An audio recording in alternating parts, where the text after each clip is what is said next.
Hello, in this video I'm going to cover setting up a material to use as a sampling sphere for making reflective surfaces.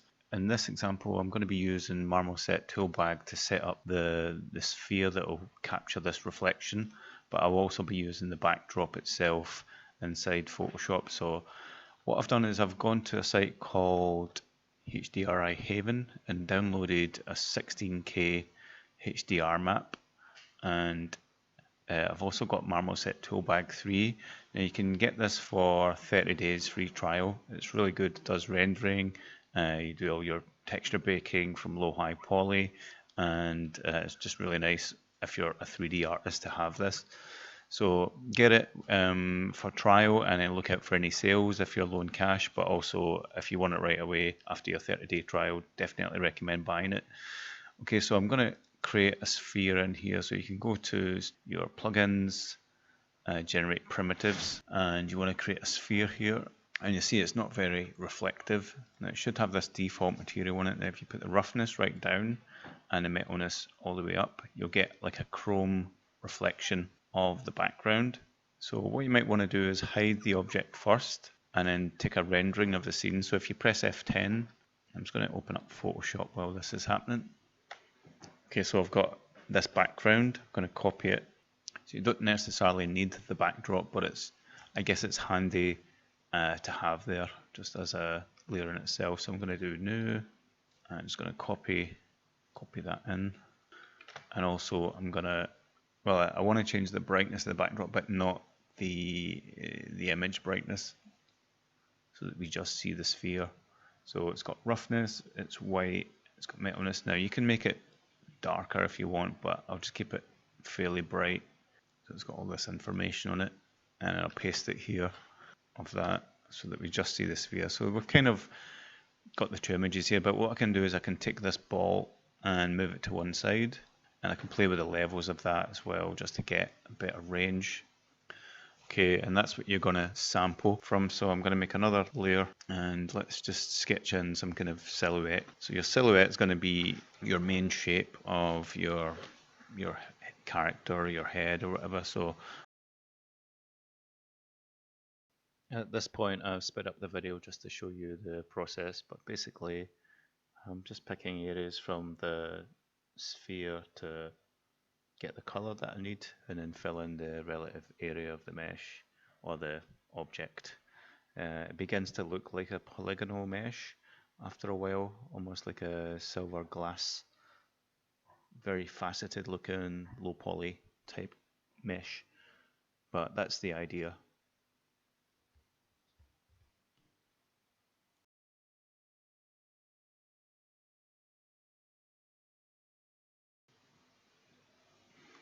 Okay, I'm just going to erase some of these pixels away.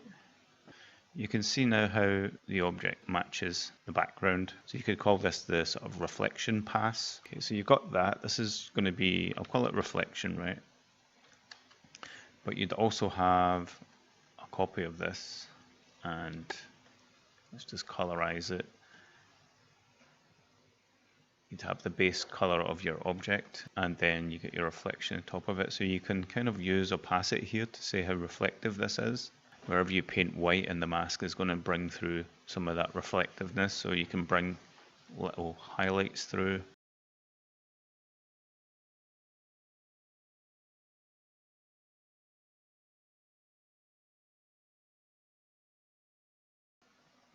So that's to say this object here is really reflective.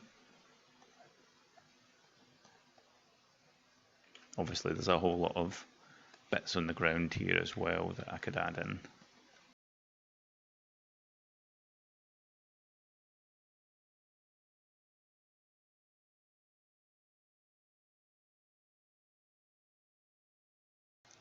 And you do a blur. It's just a Gaussian blur, and you increase that a bit. That's the way it's going to look if it was rougher. It's still quite reflective, but it's got a more kind of buffed out surface. I like to copy that layer a couple of times just to cover the area that I need, because the edges blur. So I'm just going to merge layers, and you can call this rough, and I guess you could call this smooth. or not rough. Again, add a mask, Control I to invert the mask, and then you can paint. So if you've got the mask selected, you can paint on it. Say, right, you want certain areas to be rougher, so you get this kind of variation in tone. If I press X, it's going to switch black with white, and I can paint some of that back. So if it was really rough, the whole thing's rough, and you could say, right, I want some shiny areas to get through. You can see how it starts to look shiny. And that's just how your roughness maps work, or smoothness maps.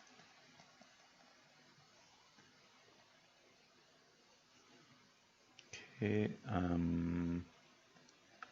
if I control click this and go into the mask, I can Control Shift I can get rid of the edges there. But yeah, that's the general idea.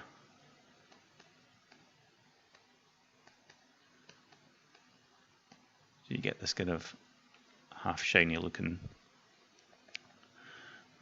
thing. Okay, if you want it to look more metallic, you would basically make the color a bit darker. Or I like to levels adjust and then sort of tighten this a bit. And same with this.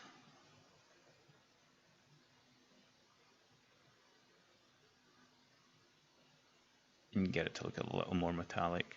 So if that was your face, whatever you were painting, and you were sampling different colors, then you did it with this. So you can see that each of these, so each of these sampled areas from this is based on the normals that your object's faces are pointing. This one's directly on, this one is more kind of that way.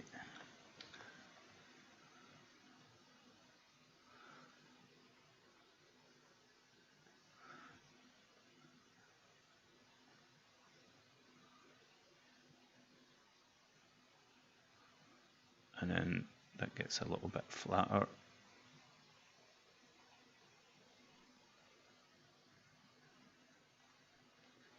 And so on.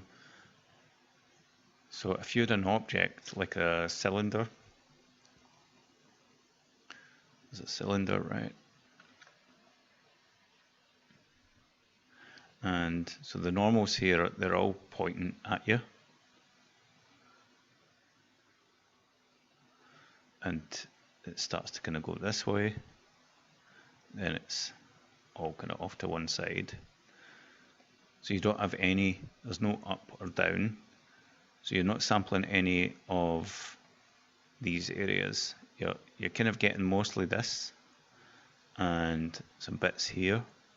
But this object's very flat, so you're really just getting a kind of strip from this. So if I'm going to merge that down. I'm just going to sample this area and make a copy of it. And let's just stretch that out.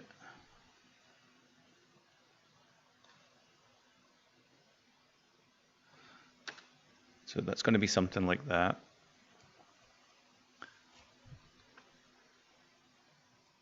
And then as soon as I start to shape this more like a cylinder,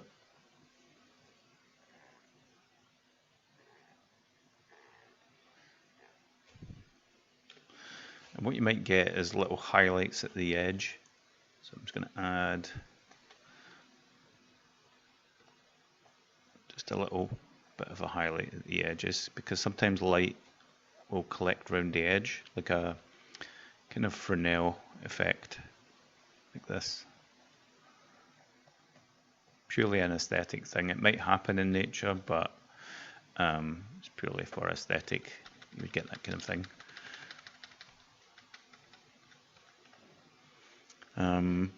Even this seems a bit too much. It's more likely going to be like a smaller area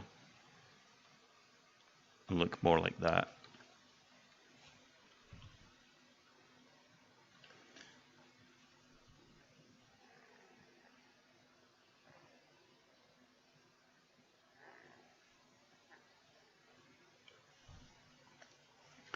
And then you could take that one, copy it, make it smoother.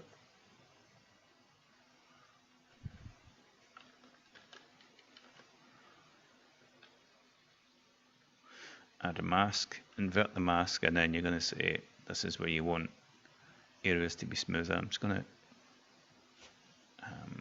control click this.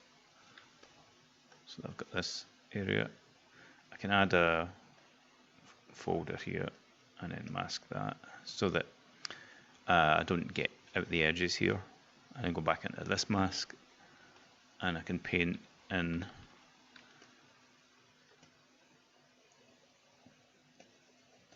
roughness, and then I can start to paint areas away to say, well, it's a little more shiny. And then you can create a layer above and say you want to make something more kind of like rusty, so you choose like a rusty color and then paint that in.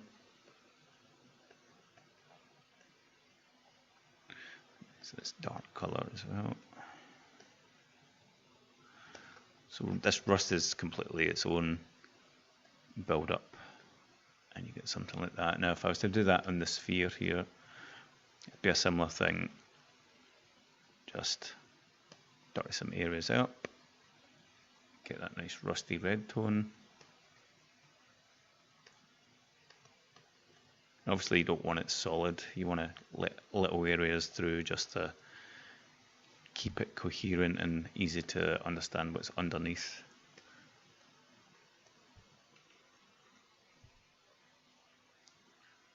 Okay, let's just add background back in, and you can see how that's looking. Now I never added a mask for this area, so I'm just going to control click this layer, get rid of that, I don't need it.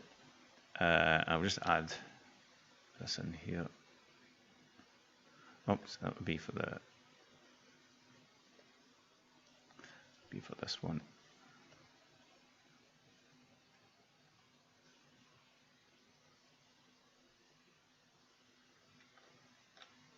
Yeah.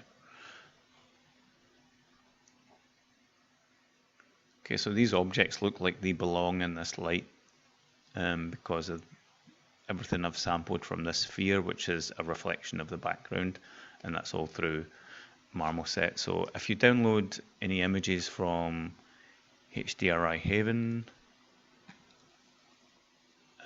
so I took this one, and you load them in here.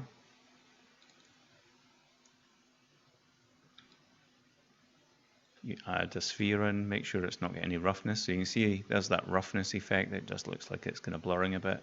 Obviously this is a little more accurate than just doing a blur in Photoshop.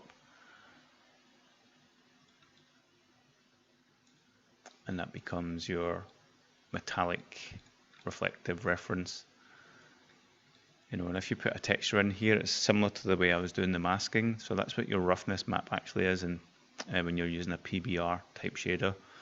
I hope that explains a few things. It does touch on the surface of PBR shaders and things like that, but if you're fairly new to painting and you want to do some metallic effects, that's a nice and easy way of getting, you know, a spherical reference so that you know all your directions or angles for something for painting. And then it ties in with the background, things like that. And then if you don't really want the background, you don't really need it. But it does help. You can make up your own backgrounds as well. So if you already made a kind of landscape, so if I show you real quick, let's do 1920 by 1080.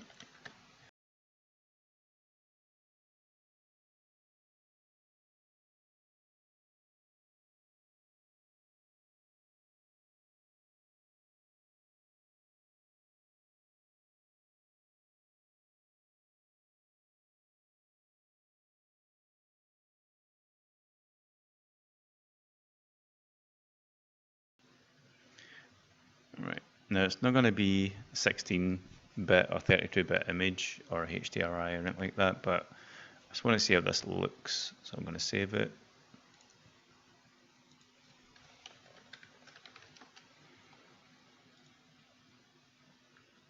And just let's see if it loads in this image.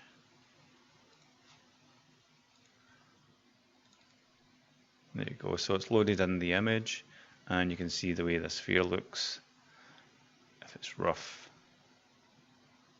or not. So you've already got a backdrop that you want to put a character in, and you can use this sphere as your reflective reference.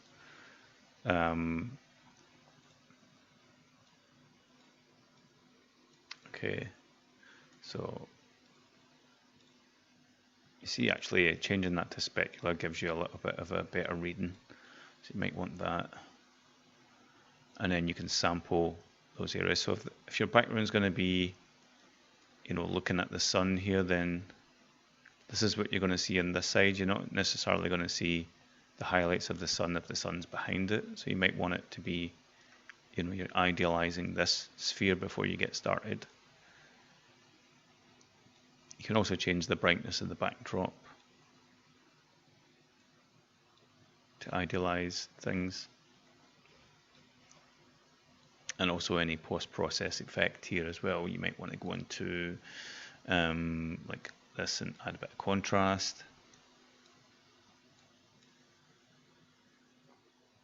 And that gives you a starting point. So F10 will give you that. You can copy it and then bring that in here. Remove that bit, and that's you got your sample ball, and then you can start picking things and painting. So again, solid colors or solid pencil first to block areas out. You might want to again get the silhouette or main shape of what you're working on first. So this is pointing kind of that way. This one this way, this one this way. So you're going to pick whatever area that lands on.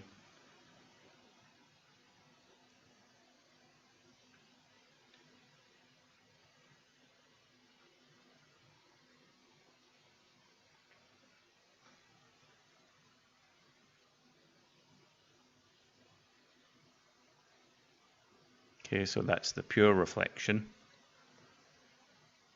as if it was, you know, made of chrome, just like the ball.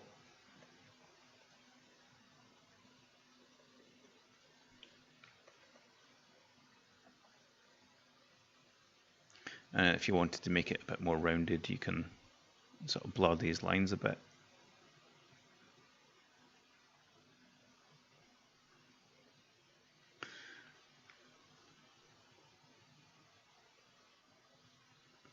Right, but as this goes from this angle to this angle, there's some details in here which give you that actual color. Going from this angle round to here, it's not far off, and this one round to here gives you this color. That way you're getting something a bit more accurate.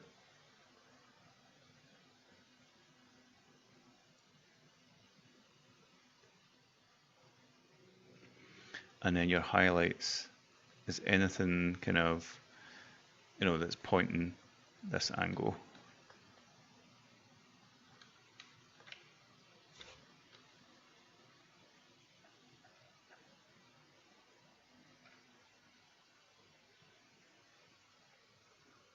Now, if you were to start shading like this, it doesn't make sense because that face would have to be rounded in order to point at different areas of the light.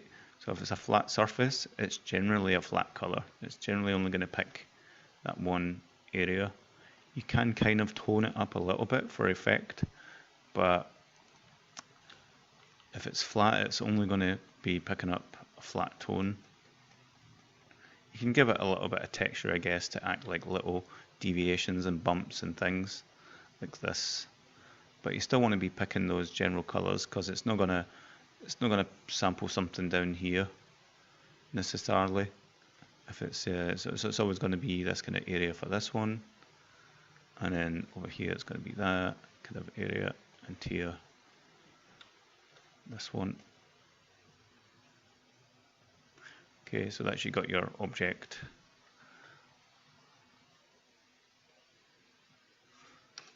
That matches the environment. So if you're coloring your character, then it also wants to be based on that, but then you're going to have, again, your base color and all these other things. Okay, thanks for watching this video. I hope it's helpful. If you need to know any more, or if you want any more sort of tutorials and tips, just post a little comment below and I'll see what I can cover. Cheers, bye.